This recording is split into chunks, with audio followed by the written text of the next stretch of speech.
Ian again here. In this video, I want to introduce you to a really powerful technique. Now it looks really simple, and it is really simple, but it is extremely powerful at changing a negative feeling into a positive one really quickly.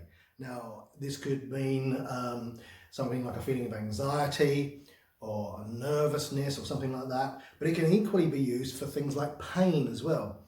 Interestingly enough, a lot of the techniques that work really well for anxiety type problems work really well for pain. And there is a reason for that. I'm not going to go into that now, but pretty much any technique that works really well for anxiety will work really well with pain as well. So this technique that I want to talk to you today, I'm going to show you two different versions of it. There are a number of versions, but I'm going to show you two different versions of this. And it's called the reverse spin.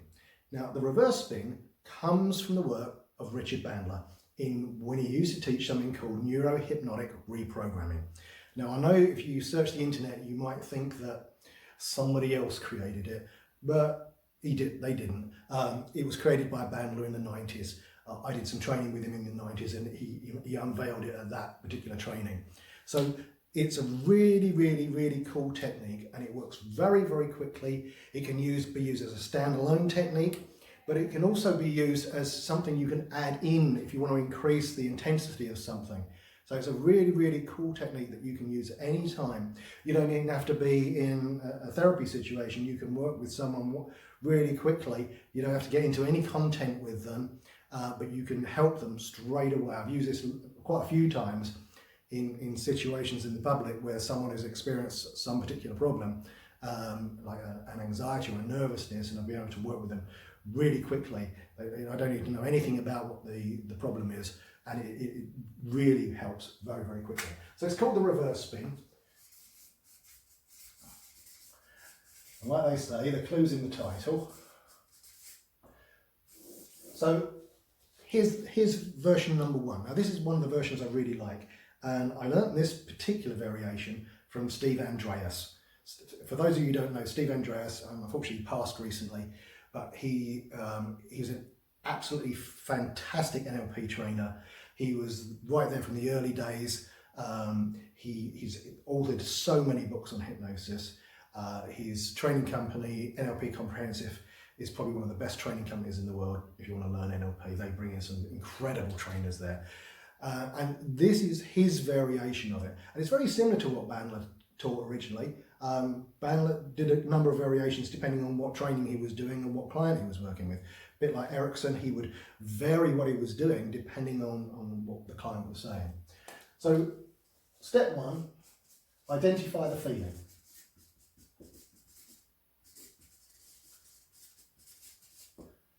So identify the feeling. What's the feeling you're feeling? Oh, it's anxiety, whatever. Okay, great. You then want to get them associated to the context.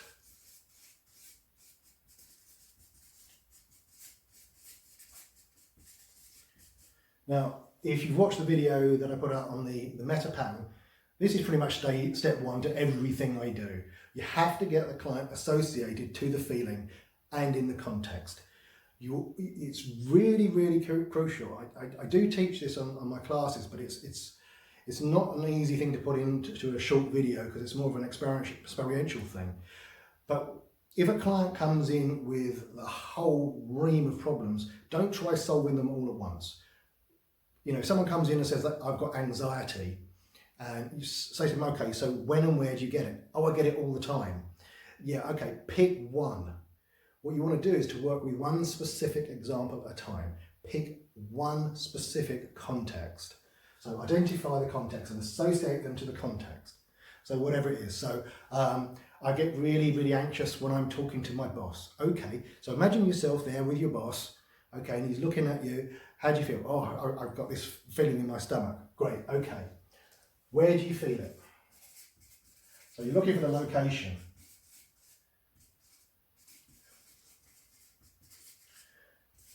Where does the feeling start? Typically, you know, it could start in the stomach, go up, it could start in the head, go down, it could start wherever. Find out where it starts for that specific client. Where does it start? Then you ask the question,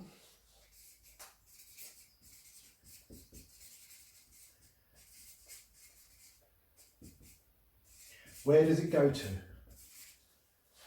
All feelings move, they don't just stay in one place. So find out where it goes. So it might start in the stomach and go up to the chest. It might start in the chest, go down to the stomach. It might start in the stomach, go all the way up to the head. Wherever it goes, fine. And notice then that you have a path. There's a path between the two places, yeah? Okay. And then you want to ask them, okay, what shape is the path? What's the colour? Okay, so what colour is it? And just take the first thing that comes up. If they go, oh, it's like, no, that colour there, what's that colour? That feeling, what colour is it? Get the first response. The first response is the right response. Then ask them, what direction is it spinning?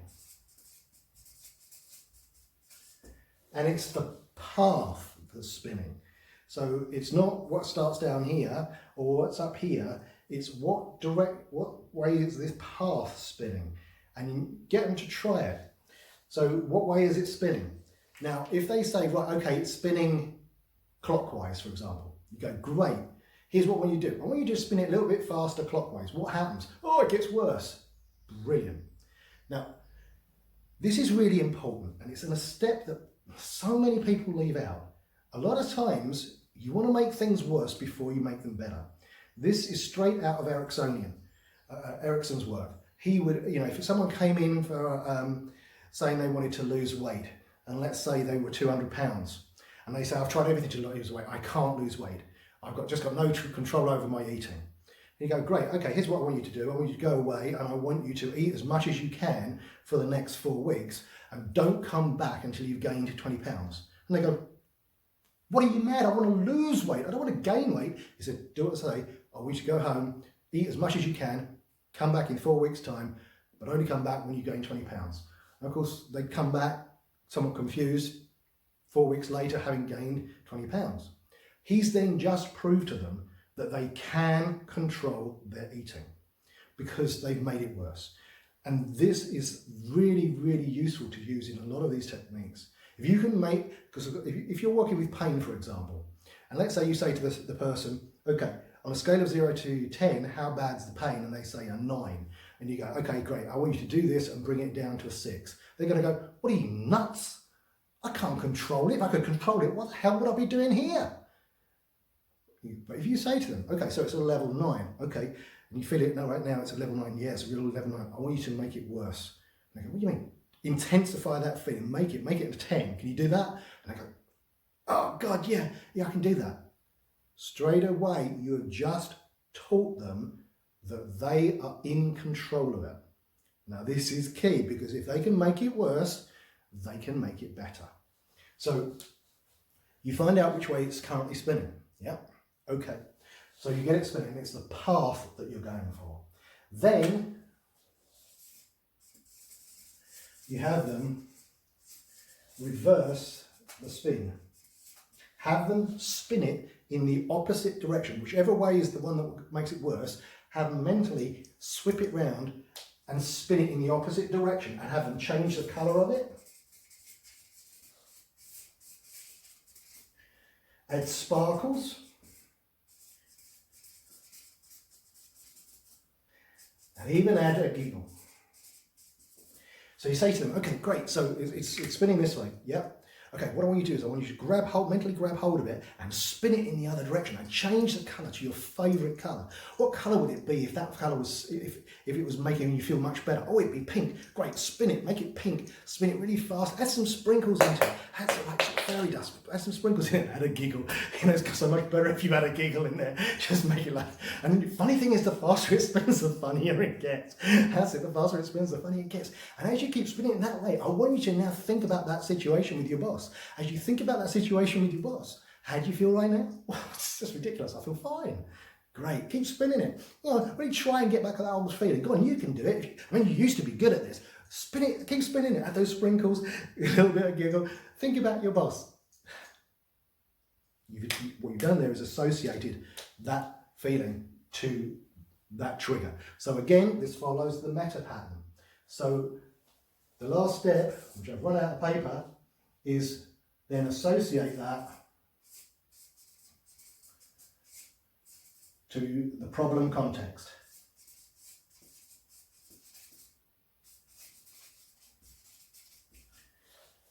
So there you go, that's one variation of the reverse spin. It's really, really cool.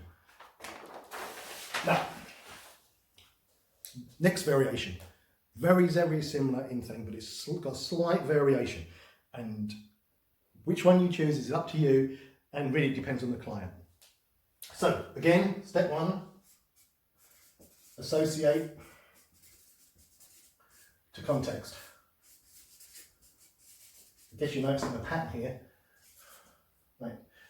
So you then get, again, you've got them associated with the context. Okay, so I'm with my boss, so he looks at me, he starts saying me things like, I've got this feeling in my stomach. Great. Notice the feeling. Where do you feel it? So where? What colour is it? What shape? And which way is it spinning? And sometimes people won't know straight away, and you say to them, well, use your hand. Let's say they say, oh, it's spinning in my stomach. And quite often you'll see the non-verbals, and they go, I don't know which way it's spinning. Yes, you do. So watch carefully and you'll get the clue. But then you can say to them, okay, if they haven't given you anything like that, you say, okay, so what way is it spinning? Use your hand. Does it feel like it's going that way, or does it feel like it's going that way? Well, no, it feels like it's going that way. Again, if it's going that way, say, okay, will you spin it faster? What happens if you spin it faster? Oh my God, it gets worse. Perfect. So then, in this one, we create a level of dissociation. So we have them imagine pulling this feeling out in front of them and see it out there spinning in that way, yeah?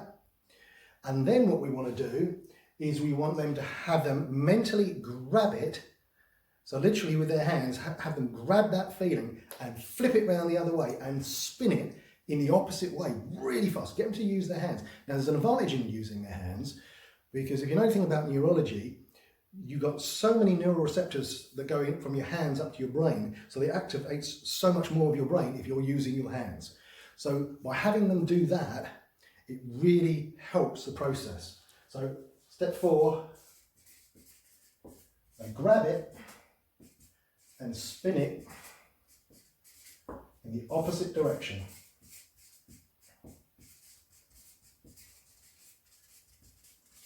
And again, you can have them change the colour to a more pleasing colour, add sparkles, add a giggle. The more they laugh, the funnier it gets, that sort of thing. So add a giggle.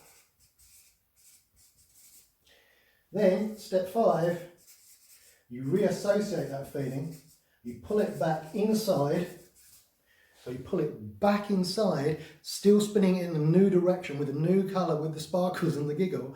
Keep spinning it, and then you have them think of the boss, think of the context, and the two things become anchored together. So if it doesn't work fast straight away, you spin it faster and faster, and you spin it faster and faster and faster and faster and faster, and you want to see the change on the person. Again, we're not looking for these minimal cues here. You should be able to see the change from across the room.